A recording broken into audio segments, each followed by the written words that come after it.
I use this opportunity to say, to apologize to all our listeners for the little delay that we had, little problem wrong with our sound, because I can see people are talking to us that they could not hear anything. The fault is for our sound system, but obviously our that we're able to correct it on time. So we are going to get back to our track again. We continue.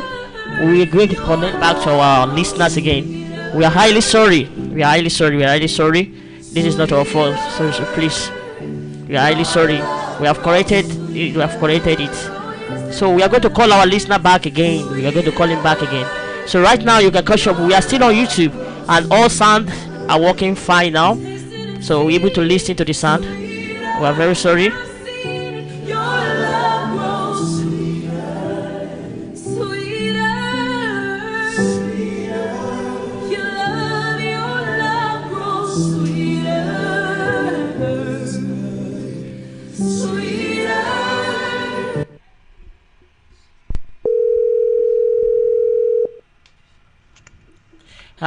Hello, brother. Okay.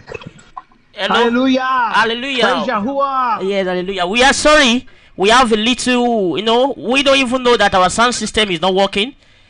So it just cut off unexpectedly. The effect was everything just cut off. But we're happy that we're able to restore it back. Because I receive a lot of... Yes, hallelujah, Yahuwah. Thank you. So, brother, we want you to start from the beginning. That is what we want you to start from the beginning. Are you ready? You want me to start from the beginning? Yes. We want you to start from the beginning, because everything you have been saying, they are not hearing it. They are not hearing it. Okay, nobody's heard anything yet? Yes, because the sound system is not working. The sound is not going out. Okay. So you can start now. We have restored it back. Start over. Yes, thank you. Hallelujah. Hallelujah. Okay, so praise Yahuwah. Okay, so hello everybody. It's me. So I'm wanting to share my testimony today, because the word says that through the power of our testimonies we are saved. And so praise Yahuwah for giving us the testimony of Yahushua HaMashiach. And so I was born in Honolulu, Hawaii, and my father was in the Air Force, and I suspect very strongly he was involved with MK Ultra and things of that nature, because it was during that time period. I was that generation, if you will, that was born during the time period where MK Ultra was full in motion in this country that we were living in, and even in other countries. And my father was involved with geopolitical stuff, and if you recognize what geopolitical means, it essentially is like a code language for the CIA. And so in overthrowing governments, geopolitical overthrows of, subverting the governments by taking out the leaders and things of that nature. And so I'm not trying to say he was like a 007 or anything, but he was involved on some level. Anyhow, somehow he was in Honduras and met with my mother. My mother was... My grandmother was 100% Mayan Indian. I later found out. I thought that was kind of interesting. My father met my mother very young age, and my father was looking for a young bride, and she was looking for a military man who can help bring her to the United States. And so they got married, and my father ended up, he was involved with the Cuban airlift and all kinds of different transportation. He was involved with transportation heavily in the military, and so mostly transportation of ammunition.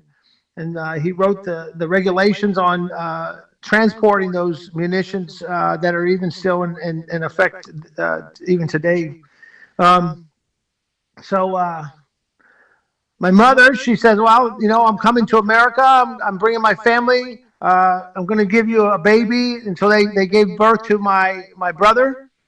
And now she's fulfilled her obligation as a mother, and I guess my father still is wanting to be with his young wife, and I believe that on some level that it was a marriage of convenience and not necessarily of love. And so it was convenient for him to have a young bride. It was convenient for her to have a military man bring her family to America. And so at the end of the day, my father, they made me. They created me, and while I was in the womb, my mother did not want a second child. She didn't want the advances of my father once they already had the one child, and determined that she had come to America, and he persisted in his desires. They had another child, that was me, and she didn't want the child, so those negative energies transferred over to me,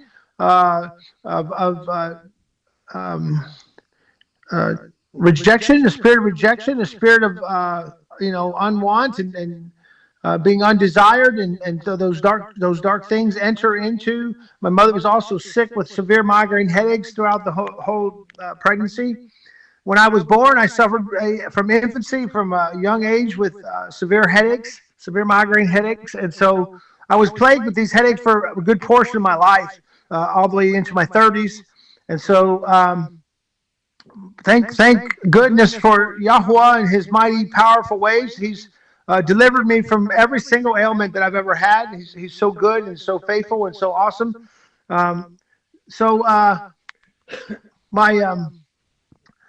My mother was, she didn't want to have a second child. I was born, and so when I came out, I had this spirit of rejection that entered into the womb. And so I was an unruly child. I was a loud child, and I was placed in the crib, and my father told her, just let him cry, just let him cry, just let him cry. And so I was left crying in the crib. They would shut the door and let me cry. And so, if anybody knows me, they know that guy Tony, he's kind of loud sometimes, and it's because I have something to say. Today it's a little bit different than when I was an infant. Today it's now I have the truth, and I'm trying to share the truth. And so I speak boldly and courageously with the power of the Ruach HaKodesh. And so when I speak, because I have something to hear me, a lot of times people recognize that Tony's loud, and I think it goes all the way back to the time when I was in the crib, screaming out for people to come and help me, and they did not come. I was in the crib, and the story, this is how I learned about all this stuff. In hindsight, part of my story is put together through meditation, through the Ruach and the Father revealing things to me. So this spirit entered me through the womb of my mother, and I was afflicted with this demonic spirit a majority of my life. If there was 20 million choices, I always chose the worst decision. I always made the worst choice. It didn't matter. I was like, yep, let's do that. And I never thought twice about it. I never even recognized that there was even other choices. I always went to the worst choice.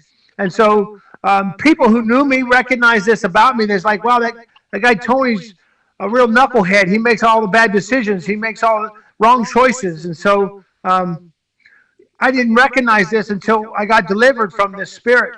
And so anyhow, so there I was crying in the crib, and the story was that I had gone to the bathroom in my diaper and took my diaper off, and I smeared it all over the walls, and I was eating it, and I was doing everything I could to try to get their attention so that they would come and that they would pay attention to me. Hey, my diaper's dirty. I'm crying. I'm screaming over here. No one's coming. And so this was connected to my mother because she's the one who put me in the crib, and my dad says, let him cry. And so I make a connection there to what I call a deep, deep soul trauma that I've been revealed to recently, that is within me, that I have this, I correct myself, I had this inability to hear women. And it was because of this deep, deep soul trauma from childhood, a resentment that I carried over from the offense of being left in the crib crying from the one person who was supposed to be there nurturing me and caring for me. I was left in a room with the door shut and was just left to cry because she was following the direction of my father.